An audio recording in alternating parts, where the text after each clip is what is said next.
verses 21 to 23, 35 to 43. Para di mo kayo mahilig, sasamahan niyo po ako magbasa. Kunyari, verse 21 ako, kayo po yung verse 22. Nanggamin po natin ang salita ng Diyos. Huwag po tayo magkwentuhan. Ilagay natin sa puso natin. Kung baga kung ano sinasabi ng Lord sa atin sa araw na ito. Okay? Isahan po natin, ako po yung mag-i-start. Mark chapter 5, verses 21 to 23, 35 to 43. Verse 21, si Jesus ay sumakay sa bangka at bumalik sa kabilang ibayo. Nasa baybayin pa lamang siya ng lawa, ay dinumog na siya ng napakaraming tao. Verse 22,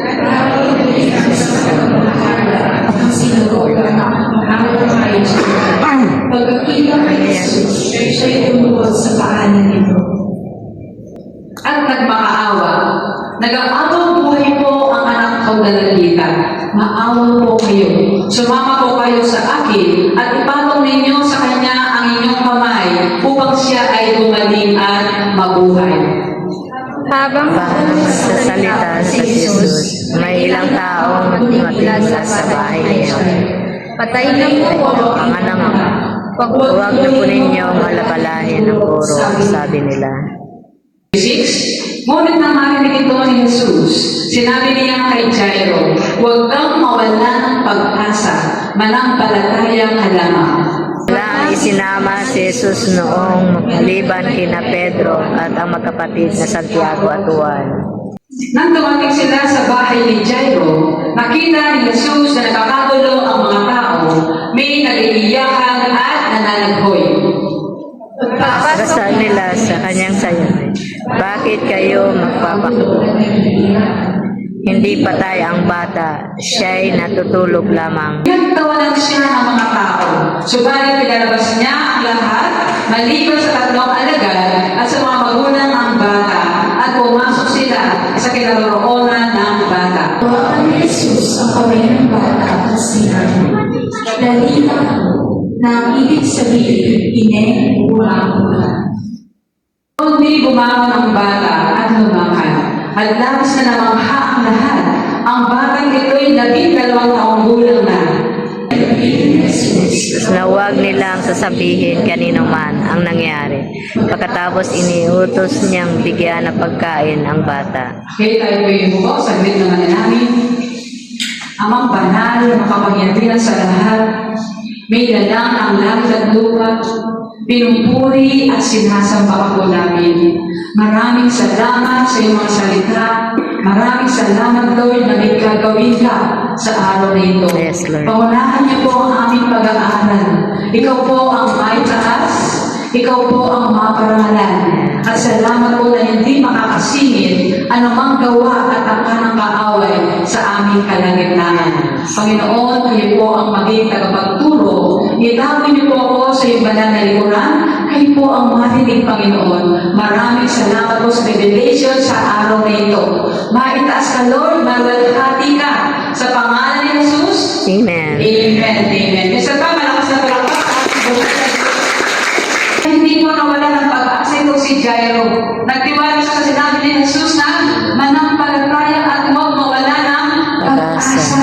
Kung tayo po kaya mga magulang at kapatid, kung tayo po kaya sa sitwasyon na iyon, isasama pa kaya natin ang ating Panginoong Jesus kung mismo sinabi sa ating harapan, huwag ka nang mag-abala. Huwag mo nang alalahanin pa. Wala na. Huwag mo nang isama ang gulo. Sa tingin niyo po, sasama pa natin ang Panginoon? Amen. Amen. Siyempre naman po.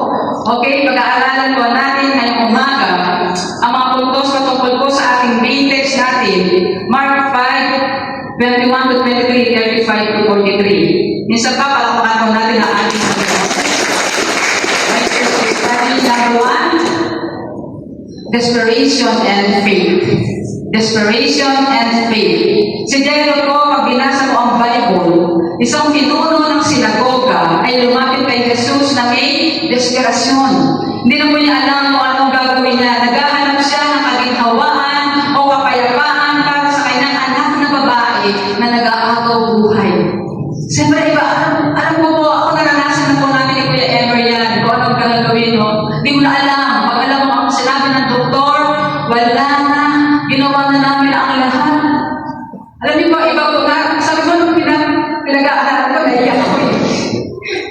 talaga nawawa, sakit. Pag sinabi ng doktor, wala na. Ikaw na magulang talagang parang pinagtakluban ng langit at lupa. Kaya sabi ko, mapalad, no? Kumbaga, uminom ng Panginoong Jesus. Kaya ginawa mo ang tagapamahala ng sinagoga na si Jairo. Siya po ay lumapit, ginawa niya ang lahat para makalapit sa ating Panginoong Jesus. Para magkaroon siya ng kumbaga pag-asa. Siya lang ang pag-asa ko. Sabi ng tagapamahala, siya lang ang makakapagpagaling. So ginawa niya po ang lahat. Paano po natin makikita sa ating main text, Mark 5, 21-23, ano pong mababasa natin? Si Jesus ay sumakay sa bangka at bumalik sa kabilang ibayo. Nasa baybayin pa lang siya ng lawa ay dinubog na siya ng napakaraming tao. Naroon din ang isang nagpamahala ng sinagoga na ang pangalan ay Jairo. Pagkakita kay Jesus, siya ay lumuhod sa kanyang kahanan. Kumbaga po, ano po ginawa niya, siya ay nagmakaawa. Nag-aawa, buhay po ang anak kong nagdalagita. Maawa po kayo. Sumama po kayo sa akin at ipataw ninyo sa kanya ang inyong kamay upang siya ay gumaling at mabuhay. Ganun po pananampalataya niya, ipataw ang kanyang kamay sa kanyang anak at ito ay gagaling. Amen.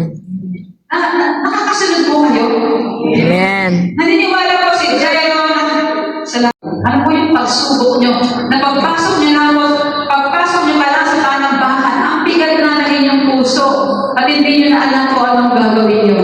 Meron po ba kayong pinagdadaanan?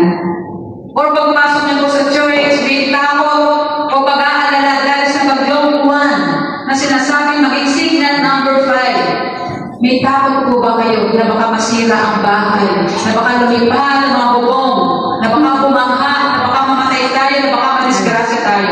Meron po bang pangamba sa inyong mga puso? Mga magulang kapatid, kagaya ni Jairo, ilapit po natin sa ating Panginoon. Napakahalaga po na magtiwala tayo manampalataya na may magagawa ang Diyos. Amen. Di mo ba? Meron ba po ako nakita sa Facebook, no? Meron po ako nakita. Nasunog po ang lahat ng mga kabahayan.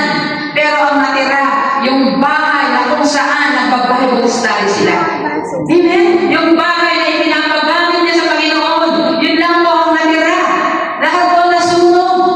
Kaya mapalad po yung mga bahay na ginagamit ng Panginoon para sa kanyang banal na salita. Amen. Sa mga Bible studies po natin. Kasi po, Lord, napakabuti mo, no? Kumbaga siya lang, natira, nasunod lahat. Ang bahay na kung saan pinagdadawasan ng Bible study na tira po. Iningatan ng Lord. Amen. Tayo din po na mga anak ng Diyos, iingatan niyo po tayo. Ano man pong problema, ano man pong sakuna, ano man pong bagyo yan, ano man pong unos, iingatan po tayo ng ating Panginoon. Nakita po natin kahit ang patay na anak ni Jairo sa ating main text, ay kayang buhayin ng ating Panginoong Jesus. Ang kailangan na po natin gawin, manampalataya at magtiwala na may magagawa ang Diyos. Kahit gaano po kabigat, kahit gaano man kahirap ang pinagdadaanan po natin sa oras na ito, kahit hindi mo na alam ang gagawin mo. Sabi ko nga doon sa kapatid, ba't nandito ka? May mga anak siya maliliit, may bagyo signal number 3. Pero hindi siya nagpatingin. Andyan po siya. Kasama natin nagpupulit, nagpapasal ng sa Diyos. Amen. Di ba yung mga malalayo na taga San Luis, sabi ko, siguro wala sila nanay, no? Sila nanay at natin, basa family. Sabi ko, wala siguro sila. Kasi signal number 3 ang bagyo. Pero nandyan po sila. Yung taga-Manao, no? Si Nanay Terry po, no? Andyan po siya kahit malayo siya. Yung mga taga-Matamo, no? Nandyan po sila. Bakit? Nananalig at titiwala sila na mahal sila ng Diyos at hindi sila pababayaan. Amen. Amen. Amen. So, basahin po natin. No, hindi bumangon ang bata at lumakad at labis na namangha ang lahat. Ang bata ito ay 12 taong gulang na. Mahigpit na pinagpili ni Jesus na huwag nila sasabihin kanino man ang nangyari. Pagkatapos inuutos niyang bigyan ng pagkain ang bata. Ang pagkabuhay ng babae ay isang katotoo sa kapangyarihan ng pananampalataya. Ang pananampalataya po ni Jairo, bagaman nasubok, ay ginantimpalaan. At siya nakasaksi sa kapangyarihan ng ating Panginoong Jesus. Nakita niya na kung paano makapangyarihan ng Diyos. Napakahalaga po na whatever happens, hindi po dapat nawawala ang ating pananampalataya sa ating Panginoong Jesus. Yung mga nagdala ng balita, mag-focus ka sa kanila, no? Yung mga nagdala ng balita, pag nag-focus ka sa kanila, mawawalan ka ng pag-asa.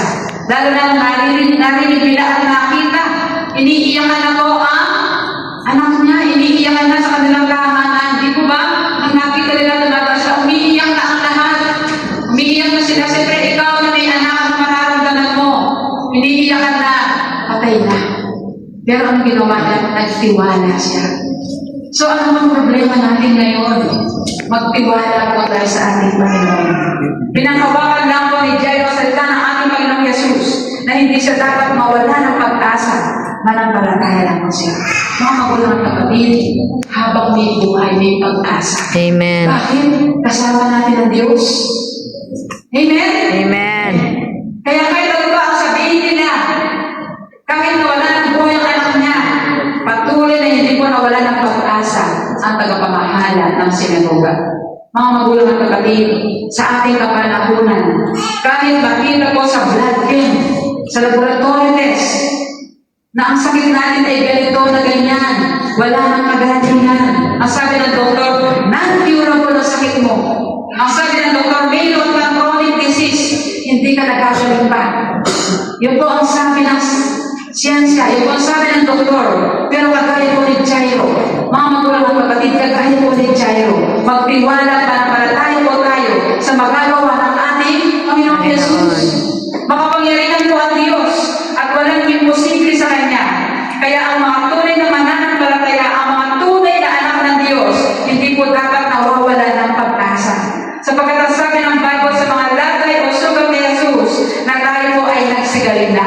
Tapos na, nagsigaling na. 1 Peter 2:24, tayo po ay nagsigaling na. Manampalataya lamang po tayo at magtiwala sa magagawa ng Diyos. Amen? Amen. Malakas na palakpak po para sa ating Diyos ng Diyos. Mahirap sa ating laki ng Diyos. Wala pong mahirap kahit anong pong klaseng hirap yan. Ang pinakamahirap sa mundong ibabaw, wala pong mahirap sa ating laki ng Diyos. Malakas na palakpak po sa ating buhay ng Diyos. Conclusion. Conclusion ang buhay ng Jeremiah 32 verse 27. I am the Lord, the God of all the peoples of the world. Is anything too hard for me? Wala pong mahirap sa ating Diyos. Ang sabi ko ni Yahweh, ang Diyos na makapangyarihan sa lahat, walang bagay na mahirap sa Kanya. So gaano mo kahirap, mga magulang at kapatid, ang pinagdadaanan mo ngayon? Gaano kabigat ang nararamdaman mo ngayon? Ang sabi ng Diyos, nothing is impossible with God. At walang mahirap sa Kanya. Amen? Amen. Mga minamahal, hindi po tayo dapat matakot. At hindi po tayo dapat mag-alala. Kahit mag-signal number 5, signal number 7, number 10, hindi po tayo dapat mag-alala sapagkat hawak tayo ng Diyos. Amen. Ano man ang mangyari sa atin, hawak tayo ng ating Panginoon. Lagi ko po sinasabi, ang Diyos po ang nakahawak sa atin. Kahit dahil pagod na tayo, kung sakaling mapagod tayo, bibitaw tayo, pero ang Diyos, hawak na rin po tayo, hindi niyo po tayo bibitawan. Amen. Amen? Mahal na mahal po ng Lord ang kanyang mga anak. Lahat po tayo ay mahal na mahal ng ating Panginoon. Lahat ng mga tao na kung saan siya ang itinataas, siya ang sinasamba, mahal na mahal po ng ating Panginoon. Kaya ano mong bagyo, ano mong pagsubok, ano mong unos, tandaan po natin mga magulang at kapatid, hawak-hawak tayo ng Diyos sa kanyang mga kamay at walang mahirap sa Kanya. Malakas na palakpak sa ating buhay na Diyos. Bigyan. Tunay nga po, wala pong mahirap sa ating laki ng Diyos. Wala pong mahirap kahit anong pong klaseng hirap yan. Ang pinakamahirap sa mundong ibabaw, wala pong mahirap sa ating laki ng Diyos. Malakas na palakpak po sa ating buhay na Diyos. Conclusion. Conclusion ang buhay ng Jeremiah 32 verse 27. I am the Lord, the God of all the peoples of the world. Is anything too hard for me? Wala pong mahirap sa ating Diyos.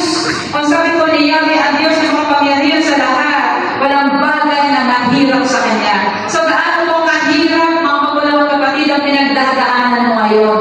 Gaano kabigat is impossible with God. At walang mahirap sa Kanya. Amen? Amen. Mga minamahal, hindi po tayo dapat matakot. At hindi po tayo dapat mag-alala. Kahit mag-signal number 5, signal number 7, number 10, hindi po tayo dapat mag-alala sapagkat hawak tayo ng Diyos. Amen. Ano man ang mangyari sa atin, hawak-hawak tayo ng ating Panginoon. Lagi ko po sinasabi, ang Diyos ko ang nakahawak sa atin. Kahit pagod na tayo, kung sakaling mapagod tayo, bibitaw tayo, pero ang Diyos, hawak-hawak na pa rin po tayo, hindi niyo po tayo bibitawan. Amen. Amen? Mahal na mahal po ng Lord ang kanyang mga anak. Lahat po tayo ay mahal na mahal ng ating Panginoon. Lahat ng mga tao na kung saan siya ang itinataas, siya ang sinasamba, mahal na mahal po ng ating Panginoon. Kaya ano pong bagyo, ano pong pagsubok, ano pong puntos, tandaan po natin mga magulang at kapatid, hawak-hawak tayo ng Diyos sa kanyang mga kamay at walang mahirap sa kanya. Malakas na palakpak sa ating buhay na Diyos. Alam niyo po yung sa Bible na paralitiko, yung lumpo na may kaibigan po siya, 4. Siya po ay dinala kay Jesus, no? Dahil hindi po sila makapasok sa dami ng tao, binakbak po, inalis po nila yung bubong para may ibaga ang kanilang kaibigan na may sakit. Binakbak po nila. Ano po sabi ng ating Panginoon? Ano po yung command niya? Ano po sabi niya gano'n? Sa Mark 2 verse 11, sabi po niya gano'n po, hindi ko po naisulat. Sabi niya po gano'n, tumayo ka, buhatin mo ang ilaan mo at umuwi ka na. Ganoon po ang kapangyarihan ng tunga ng ating Panginoon Jesus. Tumayo ka, buhatin mo ang ilaan mo at umuwi ka na. Di ba ba? Ang bukas ng Panginoon, agad may power, may kapangyarihan po siya. Marami po mga ng Lord sa Bible na ating po mapanghahawakan. Another example po, alam niyo po ba yung pinatigil ni Jesus ang bagyo sa lawa? Ano pong version? Sa Mateo 8, 23 to 27, hindi ko na po sinulat, basahin niyo po sa bahay. Isa-summarize ko na lang po. Ano po ang nangyari? Sila po yung nakasakay sa bangka, ang ating Panginoong Jesus, kasama niya ang mga alagad. At habang siya po ay naglalayag po sila, nakatulog po ang ating Panginoon. Natutulog po ang ating Panginoong Jesus, at bigla pong bumukso ang malakas na unos, malalaking alon, malakas na hangin, at labis na natakot ang mga alagad. Sa labis nilang takot na takot sila, lumapit sila sa Panginoon at ginising po nila. Ang sabi ng Panginoon, natatakot na kami, Panginoon, lulubog na po tayo. Sa ibang version na ako, wala ka pang pakialam sa amin, Panginoon. Ganun na po, dahil sa labis nilang takot, nag-aalala sila kasama nila ang Panginoon. Ano pong sinabi ng Panginoon? Napakaliit ang inyong pananampalataya. Bakit kayo natakot? Tumayo po ang ating Panginoon. Inutusan niya ang alon. Tumigil po yung alon. Tumigil po yung malakas na hangin. Bumuti po ang panahon.